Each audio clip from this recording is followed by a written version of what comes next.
Good morning, everyone. Lutfi, congratulations on putting this on today. Well, there's My name is Vikas Pota. I'm the Chief Executive of the Vaki Foundation, and Hanan is the winner of the Global Teacher Prize, an award that our foundation gives because we believe that a great teacher makes a huge difference. I have been brought up with the belief that education is the solution to everything. Any question, the answer is education. Simple as that. When we've seen the news about the Garissa attack in Kenya, where a university has been attacked and hundreds of students have been butchered, when you see the tragedy of the Boko Haram in Nigeria, when you see what's happening in northeast India, when you see what's happening in Pakistan, every single moment, every single opportunity, education is the answer. That is the fundamental belief that I've been brought up with. But yesterday, these foundations were shook. We hosted a roundtable with 3 of the kids from what is called the Calais Jungle in London. It was the first time they were speaking about their education journey. And what they were expressing and how they were talking made me very ashamed and very embarrassed, and actually made me think, well, is education the antidote towards all this, this move towards intolerance? So today's panel actually digs a little bit deeper into this subject, and Lutfi wants to keep it pacey, wants to keep it very sharp. So in that spirit, today what we're going to try and do with our panelists is try to get an understanding from their perspectives as to whether education is the antidote. With me on the panel, we have Hanan Hroub, who you've met or who you've heard from. We have Ayla from Turkey, who is the chief executive of a network of non-profit organizations, and she's always been committed to education, and a lot of these organizations are in education. Welcome to you, Ayla. Please show her your love. We have Jonathan Simons. Jonathan is the head of education at the Policy Exchange think tank in London. Prior to this, he was the head of education under Gordon Brown and David Cameron at number 10 Downing Street. And I suppose I'm going to start with him.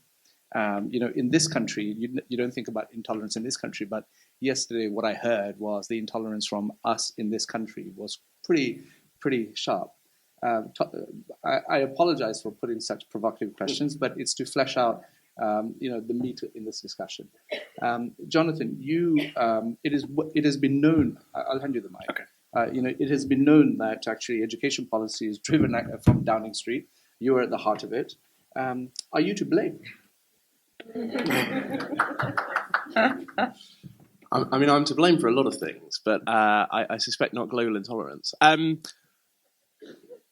think where the UK government has gone wrong, and I would say that this probably applies to a lot of what you might call sort of Western liberal governments, is the sort of 1989 end of history thesis. That, with the coming down of the Berlin Wall and the end of the Cold War, we had entered this period of broadly sort of peaceful spread of global liberal democracy, the spread of what you might call Western or cosmopolitan values, the spread of free market economics, and alongside that, the growth of education, not just in the developed world, but in the developing world as well. And certainly when I was in government, there was a pretty shared and so deeply held that it was never articulated feeling that this essentially was a new golden age that we were living through.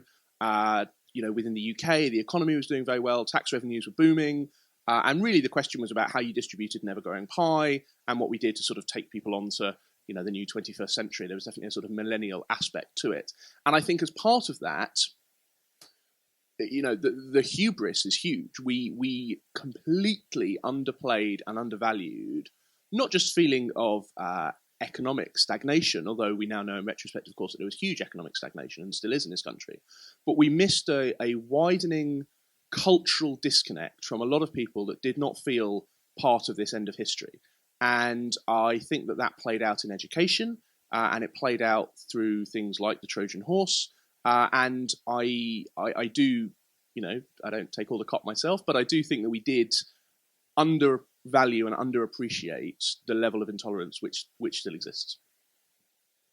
It's really interesting when you think about intolerance and what's happening in the world. You use the words Trojan horse. Can you just explain to the audience today in terms of what that was and what the results of any investigation that happened into that were, so we all understand how actual radicalization actually, has developed in this country, perhaps in the school sector? So Trojan Horse is a phenomenally complex affair, and many of the facts are still contested. So let me give you a sort of 30-second summary of what people have spent a long time looking at. Essentially, the allegations, which have been more or less substantiated, but by no means accepted by everybody, was that there was an organised conspiracy or plot by a group of Islamic radicals in Birmingham, but not exclusively in Birmingham, to take control of some of the UK schools, and through doing so, instill values which are contrary to those of Britain and liberal democracy. And that manifested itself through things like segregation. It manifested itself through the inviting in of so-called extremist speakers. It manifested itself in the teaching of values which were contrary to British values. And this came to light because a letter was discovered in which essentially, and in retrospect, slightly short-sightedly, this entire plot was written down in a manner sort of slightly redolent of a Scooby-Doo episode. But I think it was a deeply, deeply troubling affair. As I say, it's by no means uncontested, and I'm sort of slightly dancing around some of the legal issues which are still at play here. But there is a clear understanding that there was a decent proportion of the community, not just in Birmingham, but in other cities which have a large Muslim presence, where people are actively trying to get on the governing body, become the head teacher, control the schools, and through that control the curriculum, and through that control what young people are learning and how they're learning. And, that had and still has massive reverberations within government, and there have been innumerable inquiries launched on the back of it, and indeed the Prevent strategy, the fundamental British values, which all state schools are required to sign up to, all of that more or less comes out of Trojan Horse. Thank you for that, and thanks for keeping it short. Ayla, I'm going to come to you now. Ayla, what is your experience in Turkey in terms of on this subject? So, for those of you that saw the programme before today, you were probably expecting to see Lord Michael Hastings. So I stepped in yesterday after Lord Michael, just to confirm that he's not going to be here, unfortunately, due to a personal emergency. But I want to, before I talk about Turkey, can I just quickly pick up on a couple of things that Jonathan has said? We seem to spend a lot of time talking about extremism or radicalisation, and that's not necessarily, although it's very real and it's a threat and it's a danger, I think that a lot of what we're experiencing in different societies around the world, not just Turkey or the UK, but it's a more subtle, pervasive kind of prejudice and bias, and that actually manifests itself in inequity and inequality, and then it can fester and even flip, as we've seen over the past political development. So, I mean, that's one thing to bear in mind, that when we talk about tolerance, it's often we talk about the extremist end of the spectrum rather than what is maybe what we are all experiencing in our everyday lives. The second thing is that I'd like to pick up on is what you said at the beginning, Vikas, around education being the answer to all the world's problems. And while I've been working in the education field for over 22 years, now, from early childhood right through to higher education, both non-formal and formal education, both field and the policy side, I've unfortunately come to the view, especially with the developments that I don't know if you've been following in Turkey, that education is really not the answer. Not the answer by itself. So I must underline that. It really is not the answer to itself. Education is not in a vacuum. It's not something that just happens in the classroom. And it's not something that we can just resolve in the classroom. It has to be in harmony with other forces in society, and that can mean, the political system, the economic system, the justice system, etc., etc. So, without going into that point further, for me, the whole notion of tolerance, it really breaks down to, or even extremism, it breaks down to like one very simple character, and that's understanding and valuing the individual and identity.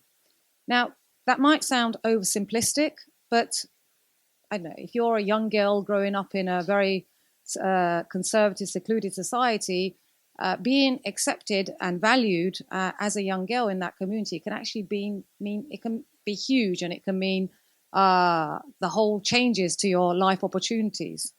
So, final point, and then maybe I can carry on about Turkey in the second round if you like. But final point I'd like to make is about education and education access rates have been rising across the world. We probably have higher education access in least developed countries than we've ever had in the history of our world. But the problems is not the fact that we're getting bums on seats. We are doing that. We may even be having teachers in classrooms. And for any of you that are working in the field of education, you all know that it's not necessarily about the physical inputs. It's about the quality and it's about the content, because that content you can actually use, as we've seen in many of the extremist examples that we've been. The education can actually be used as a tool for something else entirely. I don't know. Many of you may know that there was a study done by a few people, and it's been talked about. It's been published by University of Cambridge and Chatham House. That a study done back in 2007 in Middle East and North Africa looked, and it was almost half of the jihadists there were educated, and something like 44% of them were actually engineers. So that's food for thought as well. Okay. So Turkey is obviously an interesting country at the moment because we've enjoyed, or I've seen in my career, the enormous advances that we've been able to make in terms of educational attainment in the country. We now have universal primary access. We now have close to 90% secondary school access. Higher education rates are higher than they've ever been before. But when you look at the country in terms of the kind of future that it's promising to these young people, it's not quite where I'd like it to be. So has what we've done in our country really been a force for good? And that's the point that I made earlier about the content. For many, many years in Turkey, the content of education was actually quite a nationalist, ultra-nationalist content. It was based on rote learning. It didn't really encourage critical thinking. It didn't really encourage discussion in the classroom. The examination testing system was all multiple choice. So in that when you're raising those kinds of children that aren't designed to or aren't encouraged to question, that aren't encouraged to discuss, that aren't encouraged to embrace or even accept diversity, then there's not really much you can say about how we want to be going. One of the things that we've believed in, and I hope that I'm going to get a chance in the second round, I've looked beyond this. I think there's a lot we can do before the child even enters the education system. And that's actually in the child's earliest years, and it's in the home. Because we know from both neuroscience and neurobiology and economics that the investments that you make in the earliest years and the values and the stimulation and the content and the care that you provide in the earliest years to the child, and also the content of that care. Children as young as 6 months old can do social referencing. When a stranger comes into the room, they look to their parents to see what does the parent do? Are they anxious? Are they so? Anyway, I'd like to talk a little bit more about that, but I don't want to take up more time. Thanks. Thank you. Before I come to you, Hanan, I just want to make everyone aware that we are going to take questions on the floor after Hanan. So if you do have a question, please indicate by putting your hand up. And when you do ask your question, please introduce yourselves properly. And Lutfi will come around with the mic, I assume. Hanan, thank you for your speech. We've got to know you over the last 6-7 months at least since you won the prize. There's so many stories I can tell you about how you've been universally congratulated, for what you do in the classroom. You've heard a mixture of responses, over here. Do you believe? How do you respond to the claim that education isn't working as an antidote to intolerance?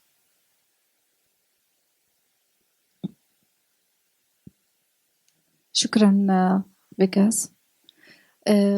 أنا بقول إنه لا، التربية ممكن تكون علاج للتعصب وعدم التسامح.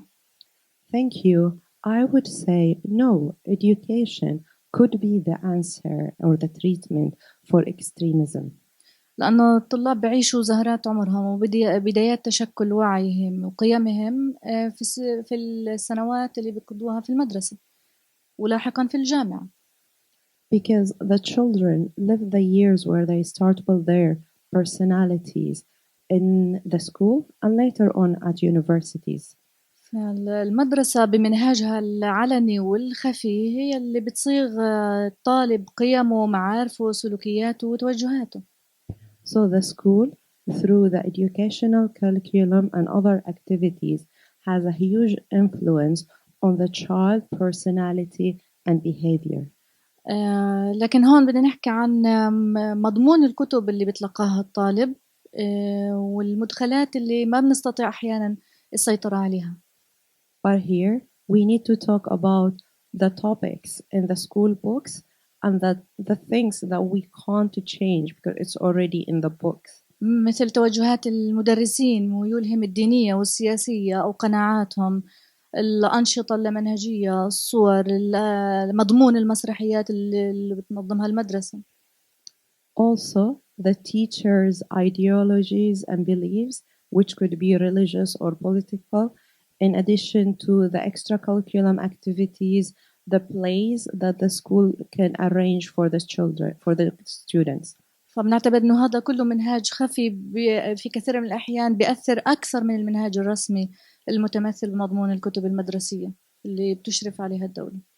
We consider this as an invisible curriculum, and it also influences the children beside the curriculum that the school have control over. برأيي التربية ممكن تكون علاج للكثير من الأمراض الاجتماعية، ليس فقط عدم التسامح والتعصب بل أكثر من ذلك، لأنه التربية ممكن بتعد مواطن فعال ومشارك في مجتمع وبيحمل قيم مدنية وإنسانية. In my opinion, education can be a treatment not only for extremism and radicalization, it could be the answer for further social problems because it prepares the person with their values. You can keep the mic.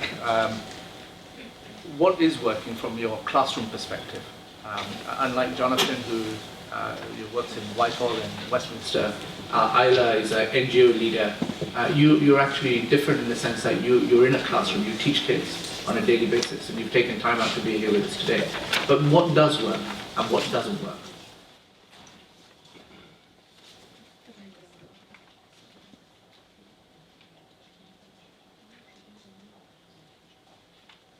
أكثر الأمور اللي بتساعد تحقيق نتائج إيجابية لما بيكون في تعاون من أولياء الأمور وبكون عندهم معرفة بمجريات الصف، بيكون في تعاون مشترك بين بعض في وضع الخطط وكيفية مساعدة الطلاب.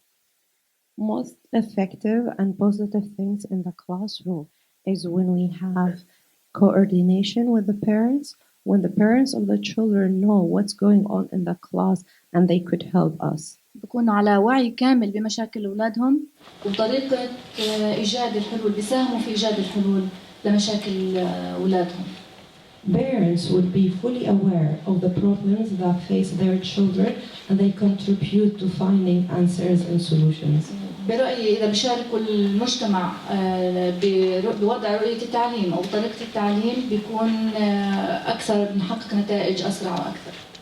In my opinion, if the whole society take part in the education system, we could gain a more successful and a faster results. Thank you for that, Hanan. Any questions from the floor? There are two over here, Lutfi, if you could please pick those up. Yeah. Could we get the lights in the house, please? Questions in Okay. So who's the first one? The lady at the back. Hello. Hello, Sahlan. I wanted to say my name. Yeah, my name is Rana, and I was a director of many NGOs dealing with the Arab world and conflict, and I'm also a mediator. So I believe in conflict resolution. But I know Hanan is so optimistic here, and even being a mediator and wanting to mediate these things, I'm not as optimistic. I don't think education is the solution alone, and I agree with Ayla, that it's this, what's happening around them.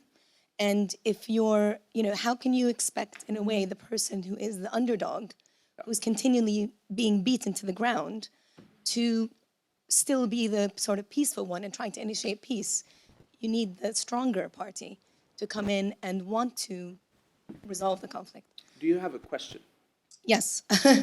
My question is, do you believe you can solve sort of, apart from education, political situation through mediation? Okay, great question. Second one. Over here in the middle. The gentleman here. Okay, we'll go over there. And Lutfi, the third one's over here, please, in the middle. Right. Hi, my name is Matteo. I used to be a teacher. Now I'm a life coach and leadership trainer. My question was, how do you deal with, exactly, you mentioned getting in early with family. So presumably there's an element of the parents' tolerance rubbing off on the kids themselves. So it's not as easy as molding the kids. You also have to convince the parents that it's worth it. In the United States, there's been a lot of studies on the backfire effect. Trying to educate people, for example, around vaccines actually caused them to believe against them even more. How do you deal with the backfire effect on parents who might actually become even more ideological? Even more ideological after you try to convince them. Great question, thank you. Third one over here, please. Caroline or Catherine? Catherine, Okay, please. for Catherine. Are you sure? I should raise my hand further. Thanks for an excellent panel. It was a quick question for Jonathan. You referred a couple of times to British values, which was a phrase used a lot in speeches by David Cameron. He wrote them. In the months and years before he lost the referendum campaign and disappeared from British political life. I'm just wondering if that phrase is actually helpful, and if so, how it's even defined compared to, let's say, French values, Palestinian values, Canadian values. Is it actually a really unhelpful contributor to the troubles we find ourselves with right now? Great, let's start with that, Jonathan. I think that these mics are working. They're working. So, on British values, it has been very unhelpfully received, but I think it has been at least partly deliberately unhelpfully received. So, look, this is my view. Is there such a thing as a uniquely British value that is not shared by any other society and country? No, clearly not. But that is not the same thing as saying that there are not. You can call them what you want. You can call them Western values, cosmopolitan values, liberal values, Enlightenment values. You can call them what you want, but simply to kind of say, well, look, the French share our values, of course. But that is not to say that those values are therefore not important, and we as the British government should not try and teach British children in British schools. And so I think whilst it's unhelpful because it allows people to say what is uniquely British about them, it is profoundly important that as a liberal secular democracy, the elected government of the country doesn't try and say, look, these are the things that we stand for and these are the things we are going to teach our children. I think that the second question, which is, how do you teach parents those values when they actively push back against, is a really, really good question. And we grapple with this all the time in public policy because you're absolutely right, whether you're talking about vaccines or whether you're talking about parenting classes or whether you're talking about almost anything, it's very, very difficult when people feel they are being lectured by the state in an ever so slightly patronising way, which, let's be honest, a lot of the time it is, it is a natural human reaction to recoil. And so, we tried for a long, long time in government. The evidence around high-quality parenting classes is very, very successful. When people go to parenting classes, on the whole, they really enjoy them, they keep coming back, and they learn lots, and they are better parents to their kids. You can make them voluntary, and you have a sort of adverse selection effect where people who don't really need to go. If you look at NCT, for example, which is very, very expensive, hugely oversubscribed, but largely by middle-class parents. Can you get the parents who the state might want to go to parenting classes through the door of parenting classes? No, you cannot. It's almost impossible. You can cajole them, you can bribe them, you can bully them, you can mandate them. There is nothing you can do. And everything that you do to try and push them through the door is almost entirely counterproductive because they go in instinctively not wanting to listen. So how the state tells people to do things which are empirically good but that people don't want to do is one of the most tricky questions in public policy. Thank you for that. Hanan, I'm going to come to you on that in terms of how do you get parents to play ball?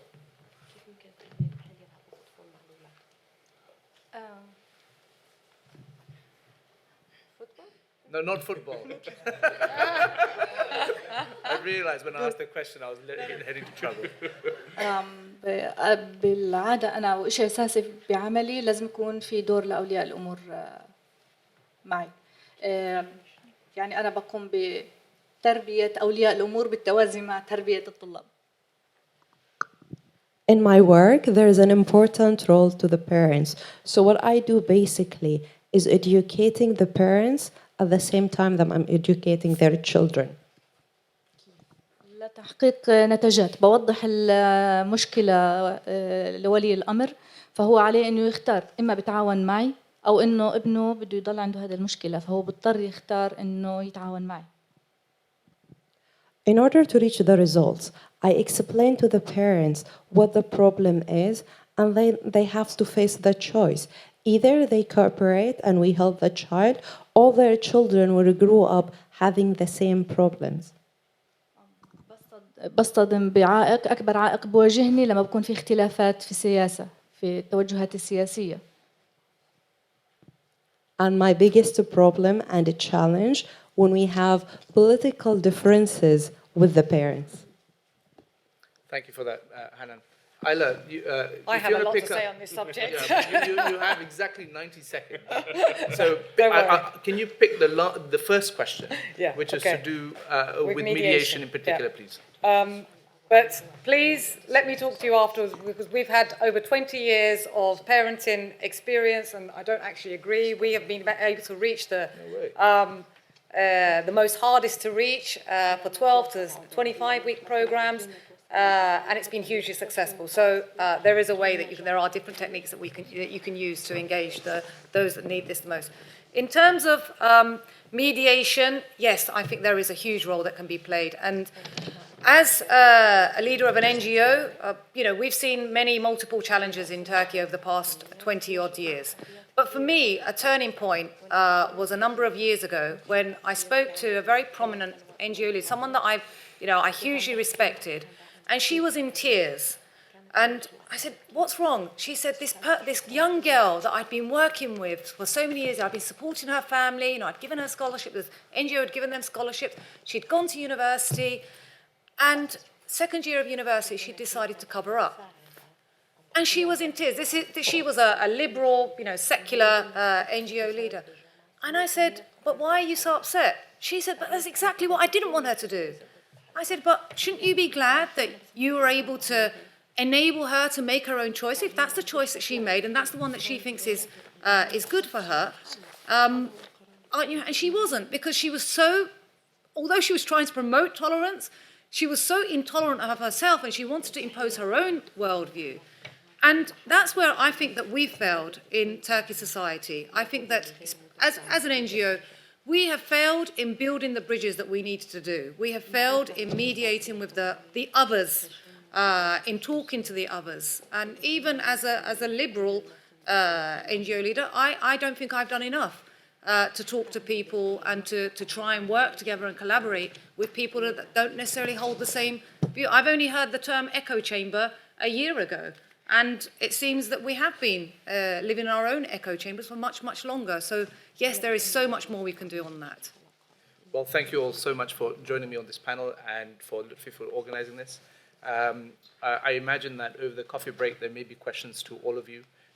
Healthy disagreement between both of you, please take it upstairs. Please join me in thanking the panel.